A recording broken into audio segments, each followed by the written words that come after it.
Hello प्यारे बच्चों, नमस्कार। स्वागत है आपका एसएमजी एकेडमी की इस ऑनलाइन प्लेटफॉर्म पे। मैं अमित शर्मा और हम डिस्कस कर रहे हैं बेटा नवोदय स्कूल, सैनिक स्कूल और मिलिट्री स्कूल में जो आपकी प्रवेश परीक्षा है, एंट्रेंस एग्जाम है, उसमें मैथ के पोर्शन को सिस्टमेटिक ढंग से हम पॉइंट टू पॉइंट चल रहे हैं बेटा। हर एक टॉपिक को क्लियर कर रहे हैं, उसके बाद में उस पर एक प्रैक्टिस सेक्शन रख रहे हैं बेटा, ताकि आपकी आप जो अभ्यास करना चाहते हो वो भी आपका साथ साथ में हो जाए। चलिए बेटा, अब हमारा जो सर्कल का पोर्शन चल रहा है ज्योमेट्री के अंदर, उसको आज क्लोज कर देते हैं। कुछ फैक्ट्स बाकी रह जाते हैं, उसको डिस्कस करते हैं और इस चैप्टर को क्लोज करेंगे। चलिए बेटा, सर्कल में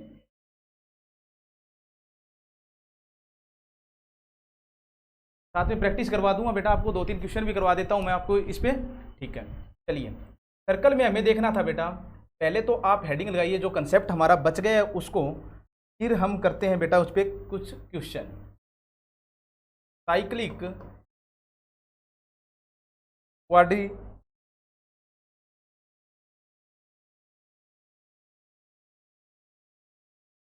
क्वाड्रिलेटर यानी बेटा चक्रीय चतुर्भुज, ये कंसेप्ट हमारा बाकी रह गया था। हालांकि मैंने डेफिनेशन तो बता दी थी आपको,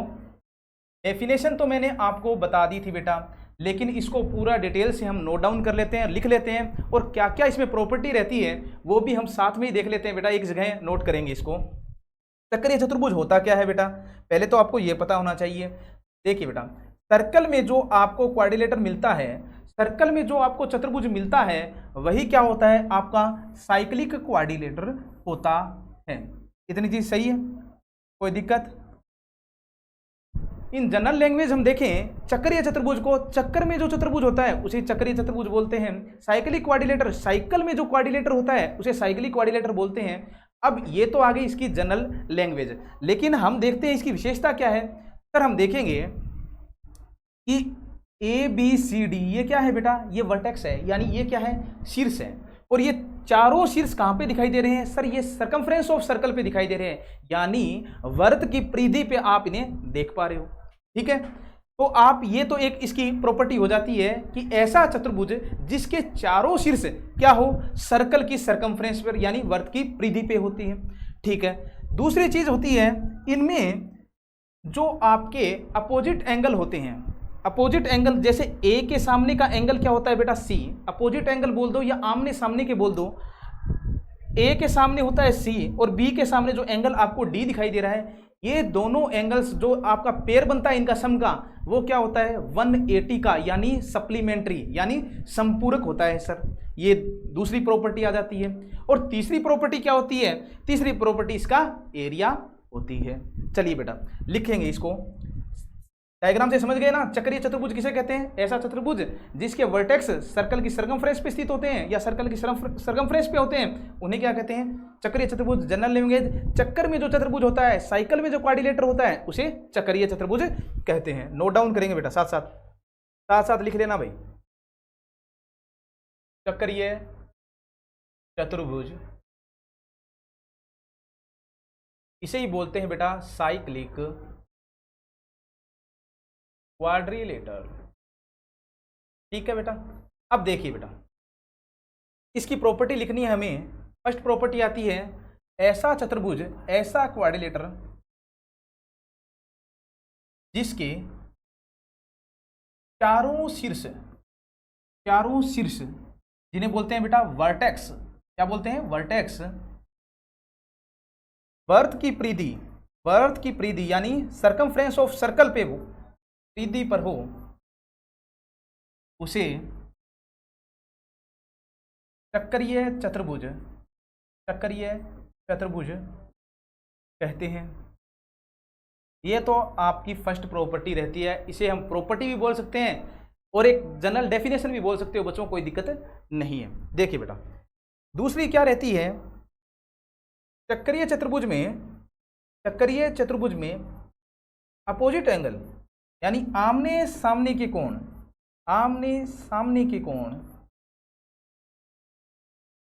क्या होते हैं बेटा, संपूरक होते हैं। संपूरक, इन्हें बोलते हैं बेटा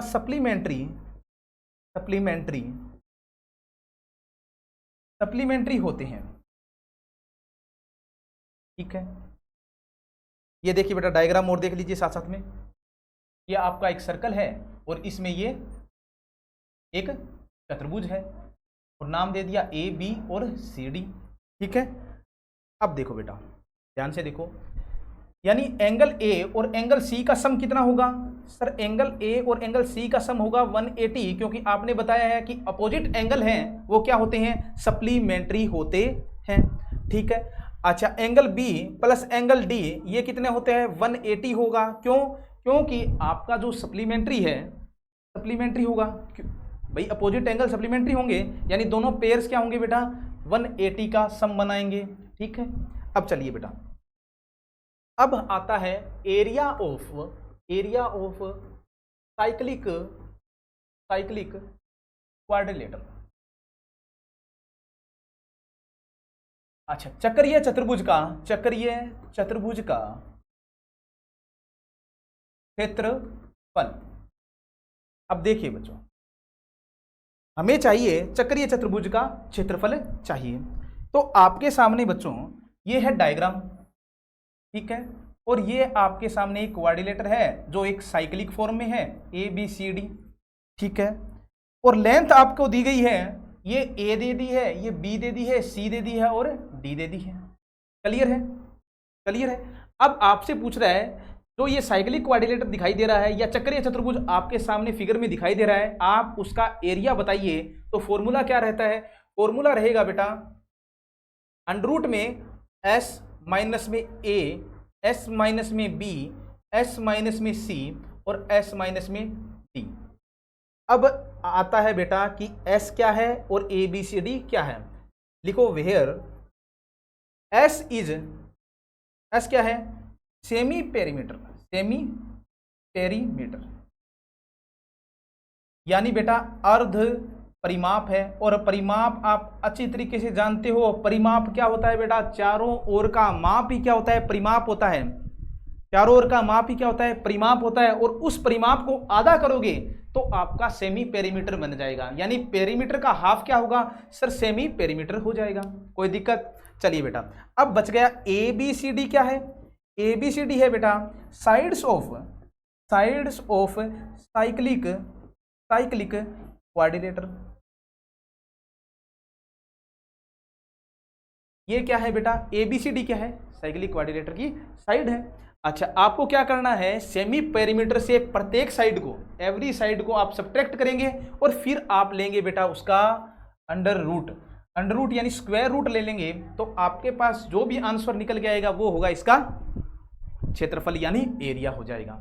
ये तो आपका एक साइक्लिक क्वाड्रिलेटर का एक कंसेप्ट बाकी रह जाता था। अब हमारे पास एक कंसेप्ट और है बच्चों, जिसे बोलते हैं हम सिमेट्रिकल लाइन। क्या बोलते हैं? सिमेट्रिकल लाइन, यानी सममिति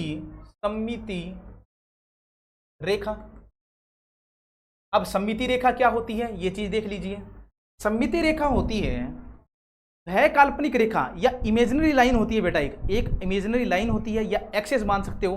वह काल्पनिक रेखा या एक्सेस जिसके अंदिश, जिसके आधार पे या जिसके बेस पे आप किसी फिगर्स को मोड़ देते हैं और वो दो समान भागों में बंट जाता है, यानी दो इक्वल पार्ट में डिवाइड हो जाता है, वो लाइन क्या कहलाएगी? आपकी सममिति लाइन कहलाएगी। देखिए बेटा, आपके सामने ये डायग्राम है एक सर्कल का। ठीक है बच्चों, ये सर आपने हमें दिखा दिया है, एक सर्कल का डायग्राम है। मैंने कहा बच्चों ये आपका सेंटर O है और ये जो आपको ये लाइन दिखाई दे रही है, लाइन सेगमेंट दिखाई दे रहा है इन सर्कल, ये आपका डायमीटर है। और हम जानते हैं डायमीटर क्या करता है? सर्कल को दो इक्वल पार्ट में डिवाइड करता है। क्या करता है भाई? सर्कल को दो इक्वल पार्ट में डिवाइड करता है। चलिए बच्चों देखिए, अब एक तो पार्ट ये आ गया, ठीक है, एक तो पार्ट सर ये है। सममिति लाइन को आसानी से समझना भाई, एक बार इस कंसेप्ट को पकड़ जाओगे तो हर फिगर में आप क्या सिमेट्री लाइन को हर फिगर में देख पाओगे। अगर ये कंसेप्ट एक बार आपका क्लियर हो जाता है तो आप आसानी से इस कंसेप्ट को पकड़ पाओगे। ठीक है, अब देखो बच्चों, ये दो मैंने आपको अर्धवर्त आपके सामने दिखाई दे रहे हैं। ठीक है, यानी ये आपके सामने दो अर्धवर्त हैं। ठीक है, सेमी सर्कल है। ठीक है सर, दो सेमी सर्कल आपने बना दिए हैं। ठीक है, और ये लीजिए बेटा ये आपके सामने एक आ जाता है डायमीटर, ये आपका डायमीटर है, ये आपका डायमीटर है। देखिए बच्चों, अब हमें करना क्या है, हमें पूछ रहा है सिमेट्री लाइन बताइए, तो आप सिमेट्री लाइन बतानी है।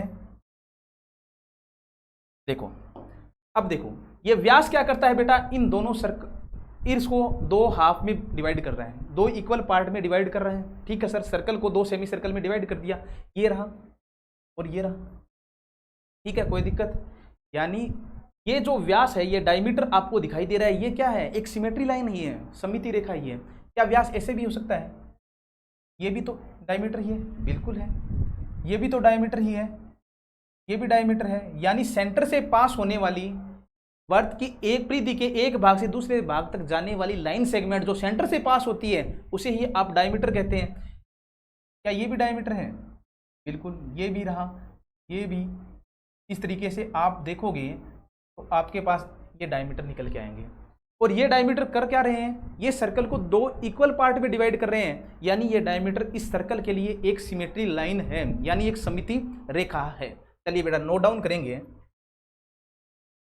कि वह काल्पनिक रेखा या इमेजरी लाइन, काल्पनिक रेखा जो काल्पनिक रेखा जिसके आधार पर आप एक आकृति को मोड़कर दो समान भागों में बांट सकते हैं। एक प्रकार का काल्पनिक रेखा होती है, या अक्ष भी बोल सकते हो बेटा, अक्ष या एक्सेस भी बोल सकते हो। ठीक है, यानी वह काल्पनिक रेखा या अक्ष जिसके आधार पे आप किसी आकृति को मोड़कर दो समान भागों में बांट सकते हो। अगर मैं कहूं आपको, अर्थात यानी मीन क्या है इस लैंग्वेज का, सममिति रेखा या सिमेट्रिकल लाइन, सममिति रेखा आकृति को दो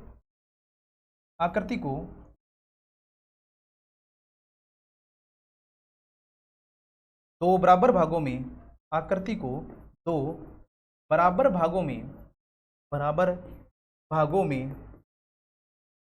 बांटती है। ठीक है, सममिति रेखा आकृति को दो बराबर भागों में बांटती है। अब बात आ रही है, हम सर्कल का कंसेप्ट पढ़ रहे हैं बेटा, हमारे टॉपिक का नाम सर्कल है। तो आप मेरे को ये बताइए कि सर्कल में सिमेट्री लाइन कितनी होगी? सर्कल में सिमेट्री लाइन कितनी होगी? सर सर्कल में सिमेट्री लाइन सर्कल का डायमीटर होता है, और एक सर्कल में कितने भी डायमीटर खींचे जा सकते हैं। और ये देखिए बेटा, ये आपके पास आंसर निकल के आता है कितनी? अनंत, इन्फिनिटी, अनंत सिमेट्री लाइन आपको एक सर्कल में देखने को मिलेगी। Symmetry line in general language अगर आप देखोगे तो सममिति रेखा होती है किसी आकृति को दो बराबर भागों में बांटना, और वो दोनों पार्ट्स एक दूसरे को पूरी तरीके से ढक लेंगे बेटा, कवर कर लेंगे टू ईच अदर। अगर देखेंगे तो एक दूसरे को कवर कर लेंगे, इसका मतलब जिस लाइन ने या जिस एक्सेस ने इनको डिवाइड, इस फिगर को डिवाइड किया है, वो एक सिमेट्री लाइन है। किसके लिए? उस फिगर के लिए। इतनी चीज आपको क्लियर हो जानी चाहिए। चलिए बेटा एक कंसेप्ट और देख लीजिए छोटा सा। अब देखिए बेटा, कन्वर्टिंग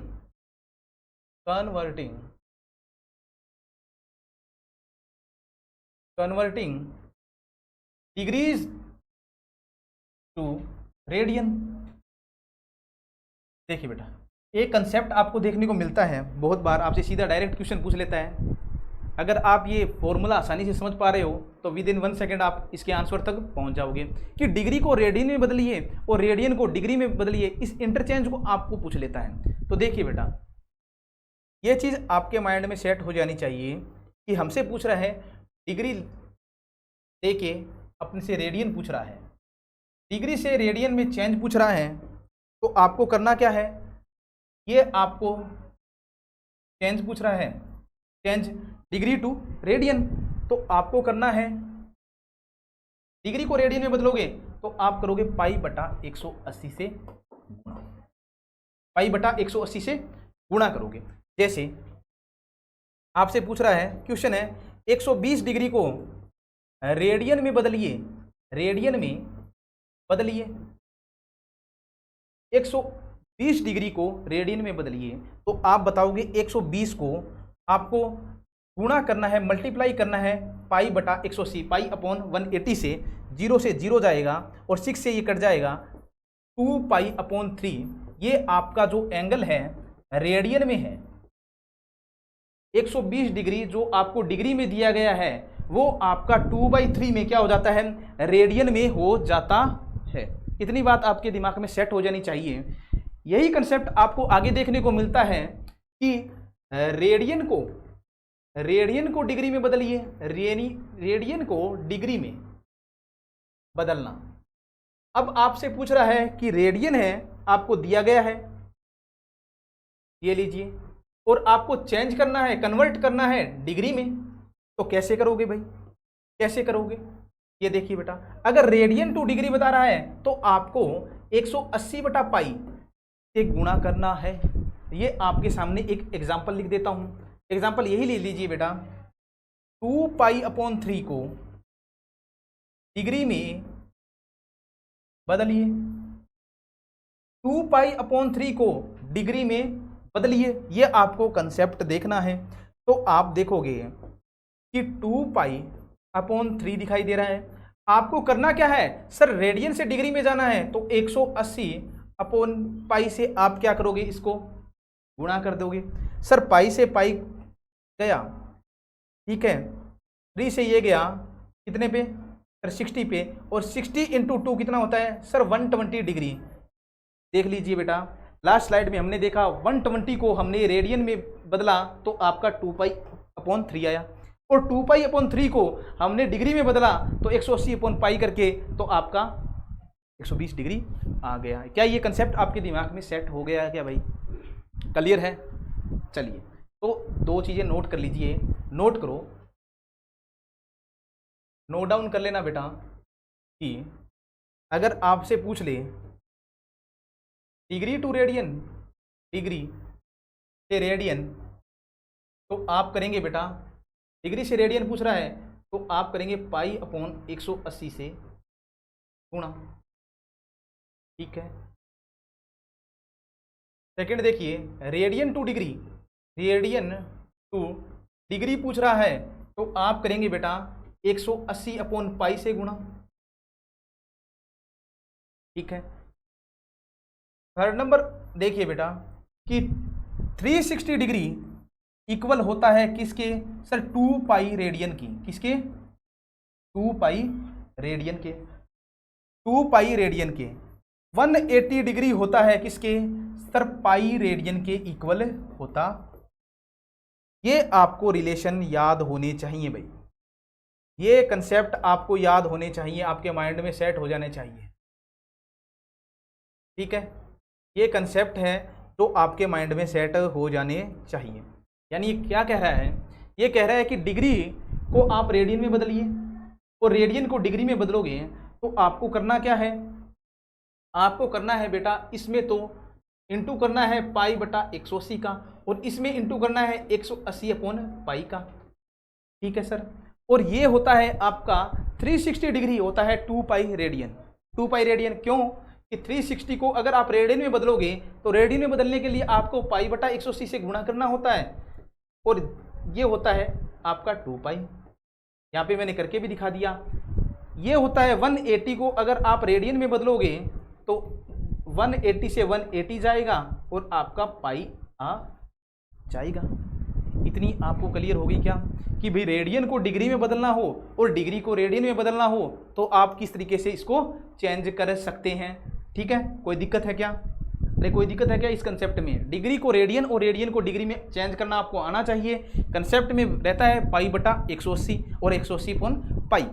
अब हमें यूज कैसे करना है सर, डिग्री दिखाई दे रहा है, डिग्री दिखाई दे रहा है तब पाई ऊपर रहेगा भाई, डिग्री दिखाई दे रहा है तब पाई आपका ऊपर रहेगा और दूसरे में उल्टा हो जाएगा।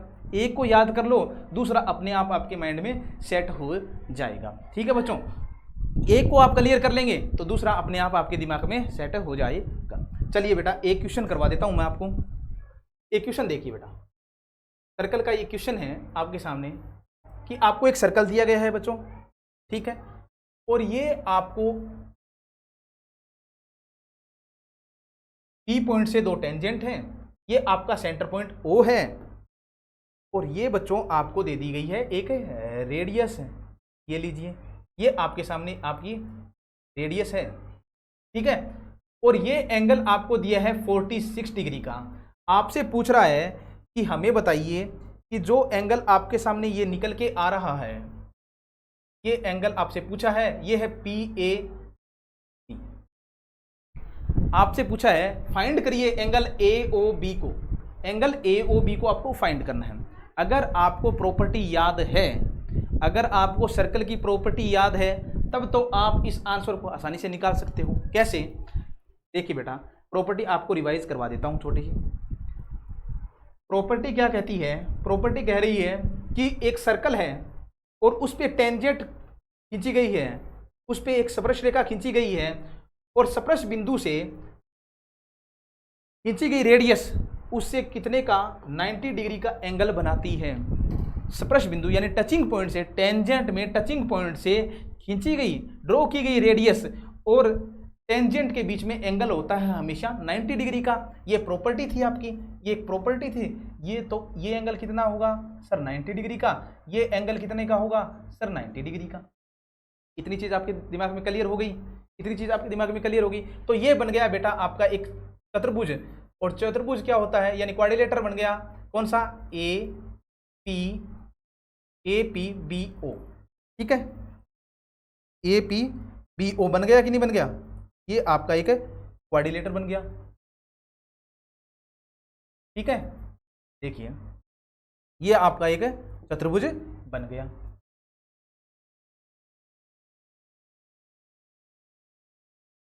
ठीक है, ये आपका एक चतुर्भुज बन गया। अब देखिए ये O है, हमें क्या चाहिए था? APBO में क्या होगा? सभी एंगल्स का सम कितना होगा सर? 180 होगा। यानी angle A plus angle P plus angle B plus angle O equal होता है 360, सॉरी 180 नहीं, चतुर्भुज के चारों कोणों का योग होता है 360 और ट्राइंगल में होता है 180, ठीक है। एंगल A हमारे पास 90 है, एंगल P की वैल्यू 46 है, एंगल B की वैल्यू हमारे पास 90 है और एंगल O हमें फाइंड करना है। तो देखिए बेटा ये हो गया 180 प्लस में 40, 226 हो गया। कितना हो गया? 226 प्लस में एंगल O इक्वल टू 360 हो गया कि नहीं हो गया? ठीक है। अब हमें एंगल O को फाइंड करना है। एंगल O आएगा 360 माइनस में 226 डिग्री आपके पास निकल के आता है। कितना होगा बेटा? ये हो जाएगा सर 4, 3 और 134 डिग्री आपके पास ये एंगल निकल के आएगा, ठीक है। कोई दिक्कत? कैसे किया? देखिए बच्चों, हमारे पास एक प्रॉपर्टी होती है कि सर्कल में जो टेंजेंट खींची जाती है और टेंजेंट के टचिंग पॉइंट से अगर आप कोई रेडियस ड्रॉ कर देते हैं, खींच देते हैं, तो वो रेडियस और टेंजेंट के बीच में एक एंगल होता है 90 का, क्योंकि वो दोनों एक दूसरे के परपेंडिकुलर होती है। ये प्रॉपर्टी आपको पता थी। तो ये भी एक टेंजेंट है बेटा, ये भी एक टेंजेंट है और ये एंगल आपके पास में 90 आ गया। पूरा ये क्या बन गया बेटा? एक ये आपके सामने बन गया एक, ये देखो, ये यहां से लेके ये ऐसे आपके पास एक, ये एक चतुर्भुज बन गया कि नहीं बन गया? ये देखिए, ये एक आपके सामने क्वाड्रिलेटर यानी चतुर्भुज बन गया और चतुर्भुज के चारों कोणों का योग होता है 360 और 360 में आपके पास दो एंगल 90 के, एक की वैल्यू आपको दी गई है और आपको O को फाइंड करना था। तो इसमें क्या दिक्कत आ रही थी कि सम है, हमें एंगल सम प्रॉपर्टी पता है, तो 360 है और 360 है। तो ये आपके सामने जो आंसर निकल के आ रहा है वो बच्चों, अगर मैं कहूं कि क्वाड्रिलेटर के चारों कोणों का योग या सम कितना होता है 360 और ट्राइंगल में कितना होता है? ट्राइंगल में 180 होता है। चलिए बेटा, ये आपके सर्कल के सारे कंसेप्ट हैं आज हमने क्लियर कर ली। देखो बेटा, हमने एक सर्कल में आज चक्रीय चतुर्भुज को देखा। चक्रीय चतुर्भुज होता है ऐसा क्वाड्रिलेटर, ऐसा चतुर्भुज जो एक साइकिल में हो, एक चक्कर में होता है, चक्रीय चतुर्भुज कहते हैं। इसमें आप देखोगे बच्चों, इसमें हमने देखा कि सर चक्रीय चतुर्भुज में जो ऐसा चतुर्भुज है जिसके चारों शीर्ष क्या हो, चक्कर पे स्थित हो, यानी परिधि पे स्थित हो। चक्रीय चतुर्भुज में आमने सामने के कोणों का योग कितना होता है सर 180, इसे ही हम सप्लीमेंट्री कहते हैं। आपको देख लिया कि